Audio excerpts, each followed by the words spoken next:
Hey, sweetheart. How is your day going so far?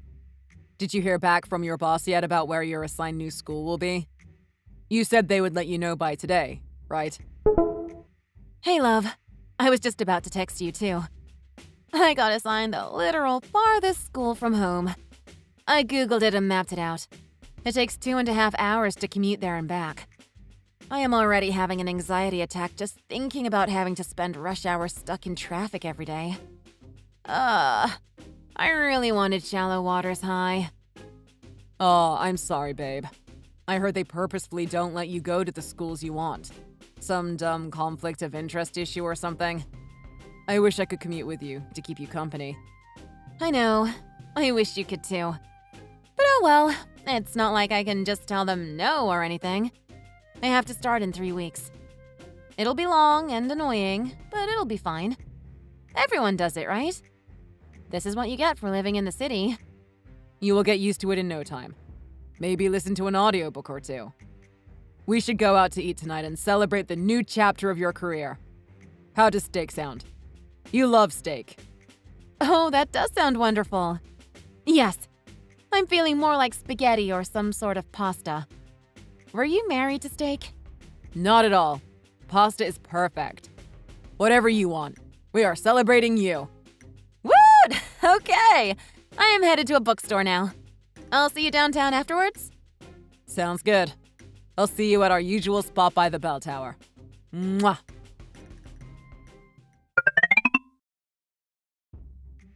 How's your first day on the job going? Have you had a full class yet? Hey! Oh man. There are way more boys at this so-called co-op school than there are girls. It was such a contrast that I noticed right away. It's nothing like that one school I did my residency at. But the students all seem real nice. Maybe because they are all AP students? I could feel their eagerness during my algebra lesson. A palpable thirst for knowledge, if you will. That's great. Who cares what they are like in other classes? They love you, and that's all I need to hear. And of course, why wouldn't they love you? You're great. Well, I would like to think that they are all just good students, regardless of the subject. There is one thing I noticed today, though, that might start to bother me. If they had PE or something outdoors right before my class, they are all sweaty and tired and out of breath by the time they come to my class. They can't seem to concentrate. I remember being like that in high school, too. It was impossible to settle down after a good, strenuous game of dodgeball. Some things never change, huh? I guess not. I do appreciate these little things to reminisce about that come with being a teacher. Makes me smile. Are you done for the day, then? Do you have more classes? Yes, I am done teaching for the day. I have a staff meeting at 5:30, so I'm thinking I might be able to get out of here by 6. Hopefully. I can't wait to tell you all about today. Perfect. Let me know when you're leaving the school. I got off early today, so I can make some food for us while I wait for you. I love you. That would be so amazing. Especially because I won't have to cook. All right, I will text you when I get out.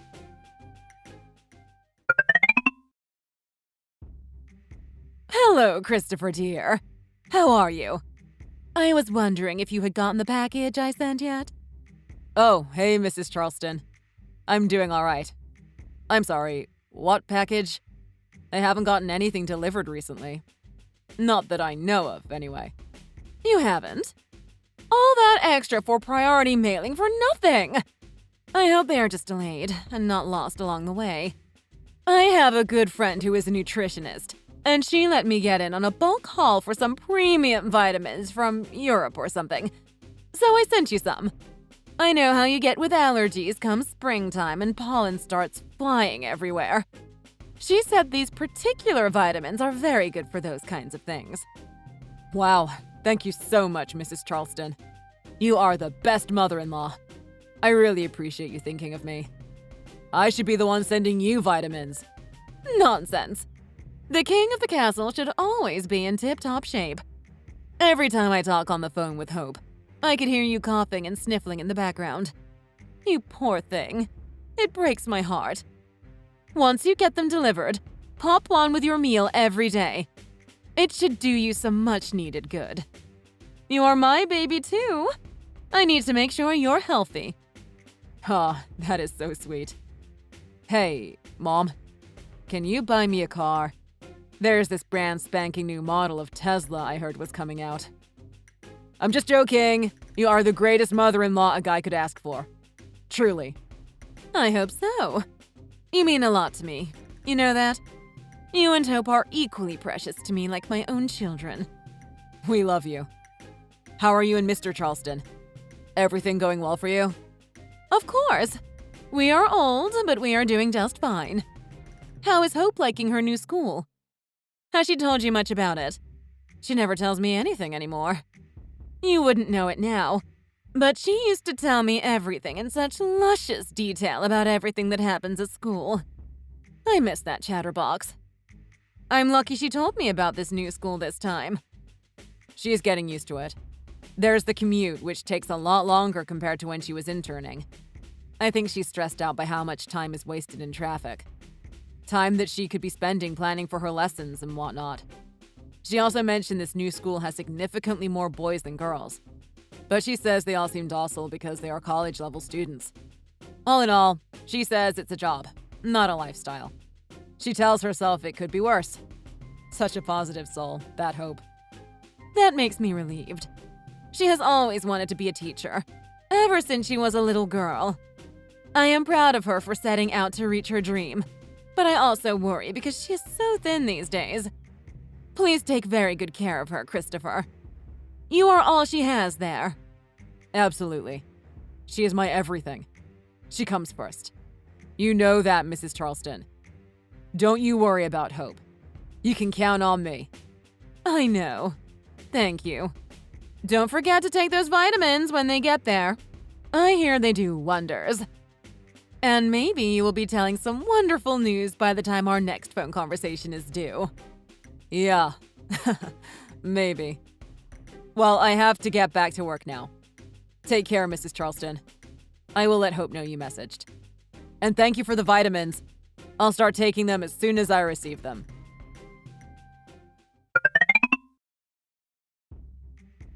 Hey, sweetheart. Where are you? I just woke up and you're not home. It's Saturday. Did I forget something we were supposed to go do together today? Oh my God, Chris. I've told you this so many times. I knew you wouldn't remember. I told you I have to start teaching some extra classes on Saturdays. Did you? Sorry, it must have slipped my mind. I've been pretty distracted this week with work. Sleeping in today was so refreshing. Sorry you have to work today, love. I can't believe you forgot. I must have told you every day at dinner last week. Should we get you checked out for dementia or something? I read somewhere that dementia is not only for the elderly anymore. Now we live in the digital age, and it accelerates the progress and frequency of diagnosed dementia. That is a bit of an overreaction, babe. I wouldn't go that far. I was just preoccupied. I'm sorry I forgot. I'm genuinely concerned about your forgetfulness sometimes. It happens too often. It might be something serious. Ah, well. So, do you have a full day today, or is it just morning classes? I just have the morning classes today, but I have plans to go get lunch with some of the other teachers I made friends with. Maybe dinner too, depending on how the day goes. Oh, really? I wish I had known. You did! Since you don't think you have dementia, you clearly chose to forget it. Also, I didn't think I needed to report to you my every plan. You're not my guardian, and I am a grown woman holding down a full-time job. I would appreciate it if you would let me spend my Saturday how I want. Whoa. I wasn't upset because you didn't plan on staying home with me or anything. As a matter of fact, I am not upset at all to begin with. I was just wondering, Hope. Are you guys going for drinks too? To a bar? Clubbing? I don't know. I was just gonna go with the flow. I think this will do me some good. To have fun. I don't need you hovering over me like a helicopter parent. Babe, what is the matter with you these days? Have I done something to you? Have I done something to make you angry? If I did, then please tell me, because I have no idea what's going on. You've been so on edge the past week or so, twisting my words and getting offended at everything I say. Stop asking me that! I have told you, no! There is nothing you did! Be a man and let it go. If I am irritated right this moment, it's because I am annoyed at your forgetfulness. What is the matter with you these days then, huh? After everything I say, you ask if I'm mad or if you've done something to upset me? People are gonna think you're totally whipped. How is that going to look at work? Stop asking me that. All right, fine. I'm sorry. Be safe, have fun, and I'll see you when you get home.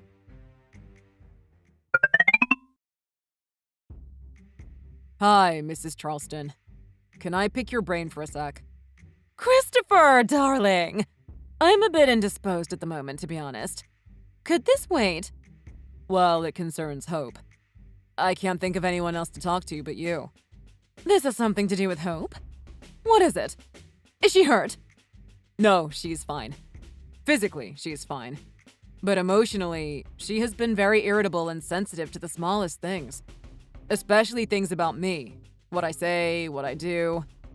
It looks and feels like she is mad at me. So I have asked her if I had done something, or something to upset her in some way. Every time, she says no. But I know her. Perhaps not as well as you do, Mrs. Charleston, but pretty damn close.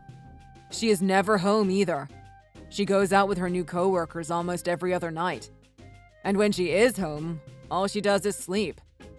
I want to fix this for her. If I only knew how. Sometimes when I ask her, she accuses me of not being a man and not being able to let things go. Has she mentioned or said anything to you? Me? She doesn't even call me to chat, let alone to tell me her struggles. I can't recall the last time she and I spoke on the phone. Mrs. Charleston, I am really desperate here. I want my wife back. What do you think I should do? Your ideas are as good as mine, Christopher. I know just as much about Hope's recent business as my dog does. I'm sorry, I can't help you there. Perhaps you can think back to when she started to be on edge. Figure out for yourself what you did wrong. Chances are you probably did. Men never know, do they? Getting bothered by a busy and tired wife, tattling on her to her own mother. Now, something like this might be what has offended Hope. Don't you think? You have a point. I'm sorry. If fleeting woes like these is what you felt you had to convey to me, I would suggest not messaging me altogether. For a while. A piece of motherly advice. Pull yourself together, Christopher.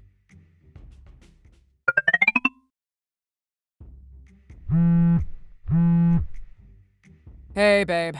I was just calling to see when you might be coming home. It's really late. I'm at the dinner, babe. We went over this morning, babe. I told you I was going out to dinner with my new coworkers. We are still eating, and there is going to be dessert. Also, it's only 11, babe. Take a chill pill, babe. I'm not a child, let alone your child. All right, calm down. I am not overreacting. It is late, and I am worried about you. Do you need me to come pick you up once dinner is over? Let me know. I'd rather you not have to take the bus home this late. I'm good. One of the teachers here will probably call an Uber. I'll just pool with them, or take the train back. I'll be fine. Are you sure? I know how you can get uncomfortable with new people. It's really no trouble. I'll come get you. Babe, I'm fine! Stop mothering me! Okay. Be safe. I'll see you when I see you.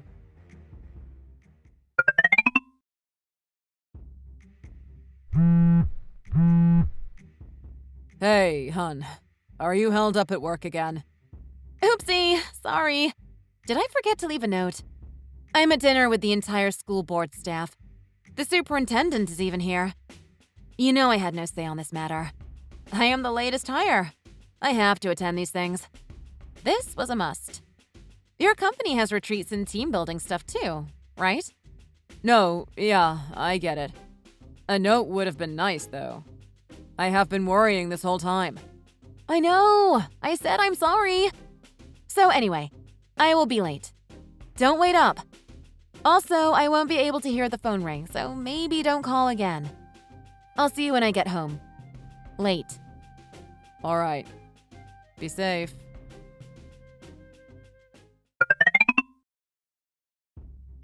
Hello. Hi. Who is this? My name is Blake Tipton Jr. I am a senior at Westside High. Are you Mrs. Cannon's husband? Westside High? Yeah, that's my wife's school. Yes, my wife. She teaches math there. Why? You said you are a student of hers? Yes, I am. I'm sorry to bother you at this hour, but your wife has been taken to the ER. I was going through Mrs. Cannon's phone to find her emergency contact to call them. She told me to do it. Whoa, slow down. I don't understand what you are saying. What happened to my wife? Why was she taken to the ER? Is she all right? I have no idea. She was fine one moment, and the next moment she fell, clutching her stomach. I can't do anything right now. They need you to come because you are her emergency contact. We are in the ER waiting area connected to the University Hospital uptown. Okay, I'll be right there.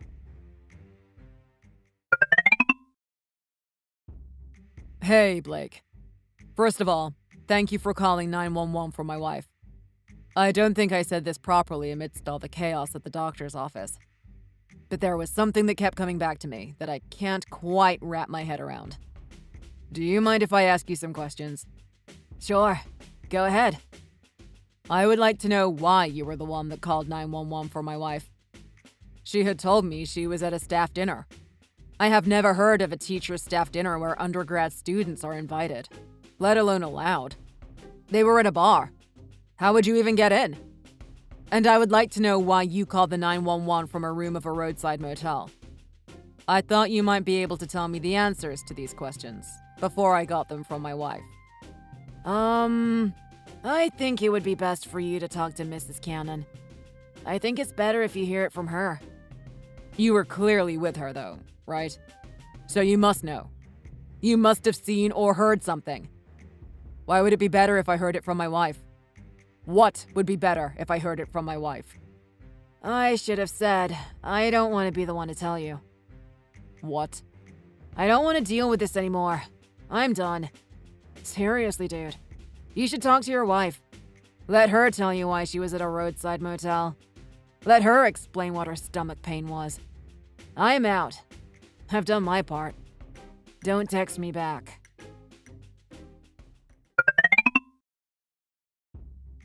Hope, did you leave in a cab by yourself? The ER doctor told you should be admitted.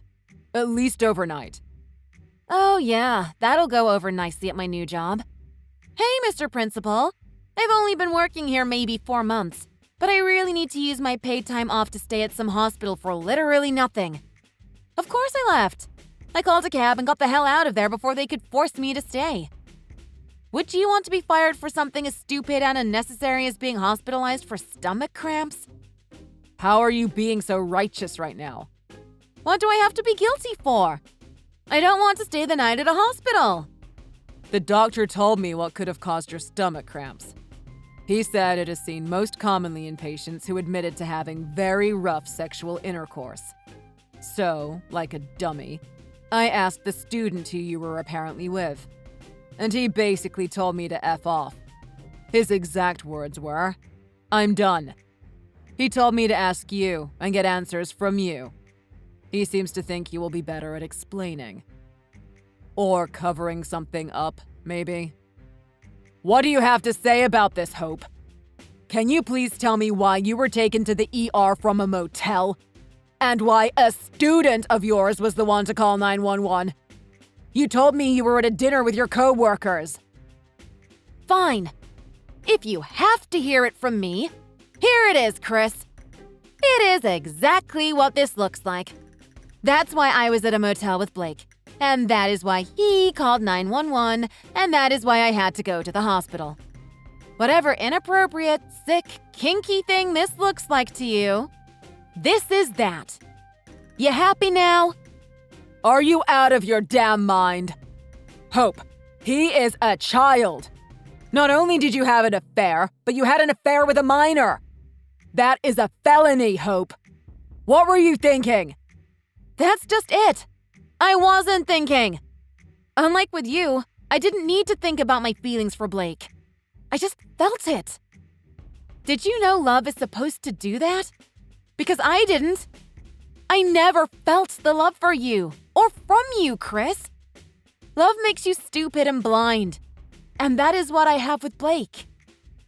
You are absolutely delusional. Where are you right now? Are you at home? Are you headed there? Oh my God, Chris.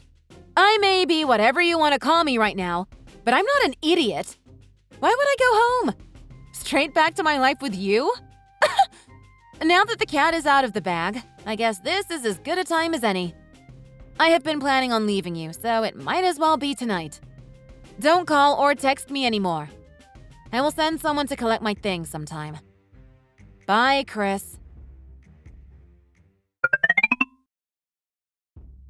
You knew all along, didn't you, Mrs. Charleston? Hello, Christopher. No what, dear? You knew all along that Hope was having an affair with one of her high school students. Oh. Wow. I'm gonna take that as an obvious yes. Is that why you told me to stop messaging you with stupid things last time? Because you were afraid you might let something slip? I'm sorry, Christopher. I truly am. But what can I do? What could I have done? I am still Hope's mother. Whoever she falls in love with, I cannot change her mind. And as her mother, I support her. It is my job. It always has been, you know. Whether I agree with her decisions or not is irrelevant. But Mrs. Charleston, a minor! She had an affair with a child. If you had any idea, any inkling about her having an affair with a minor, yes, you most definitely should have done everything you can to stop that. Unconditional motherly love and blind support does not apply here, Mrs. Charleston. You are an accomplice to a felony. Do you understand that?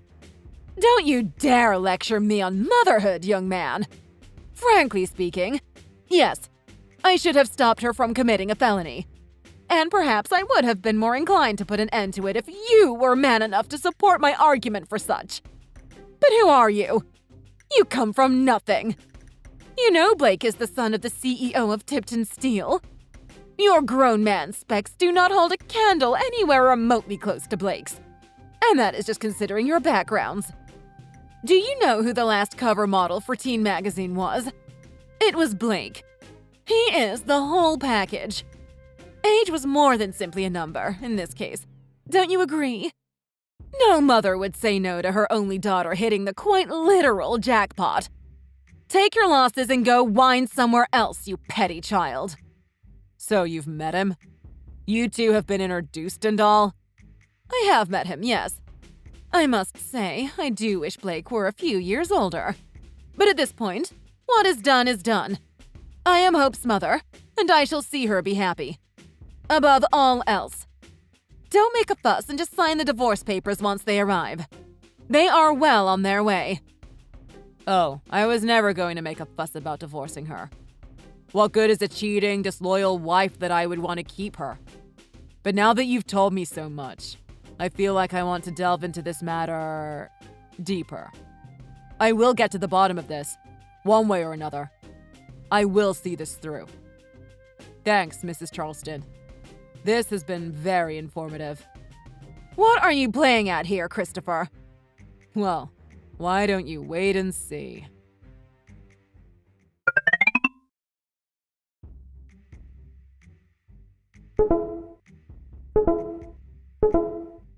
Wow, you can really see how the students are very vocal about how you treated them during the 4 short months you were teaching there. All these documents in one place. So easy to paint a clear picture. Don't you agree, Hope? What the hell, Chris? Oh my God, you are such a sore loser.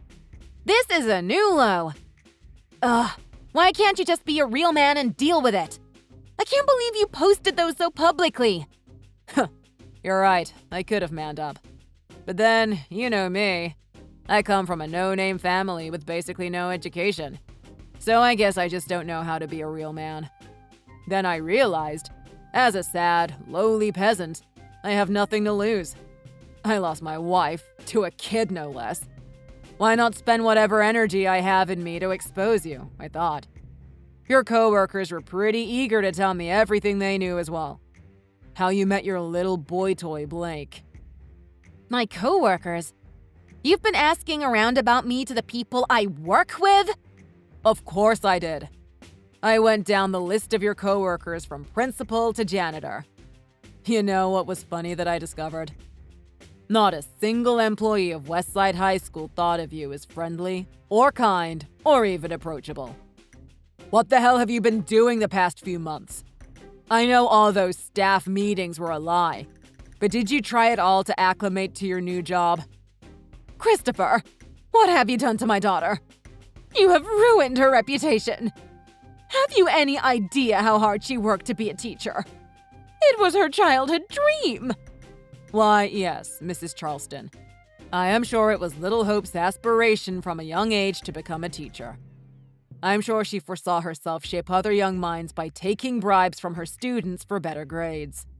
Of course, the bribes I am referring to here is that of an exclusively sexual nature. I have no doubt that, from a young age, Hope has most certainly aspired to use her position as an authority figure to get what she wants. I even saw the midterm she graded. Props to you, Mr. Tipton Jr., for handing in a blank exam and getting a perfect score. Please read those documents I shared with you. It's all there. Signed by the chair of the BOE and everything.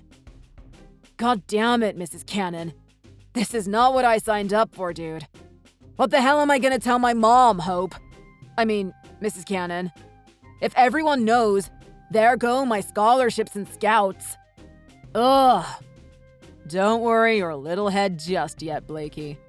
You still have time before the school has a parent-teacher conference about you. They can't make a hasty decision about a wealthy student such as yourself without pretense of a meeting. You know falsified grades is taken very, very seriously by the Board of Education, right? Somebody is going to prison for this. At least 3 years, I hear. But all in due time. The meeting will happen soon, and I hear it will happen quite publicly, too.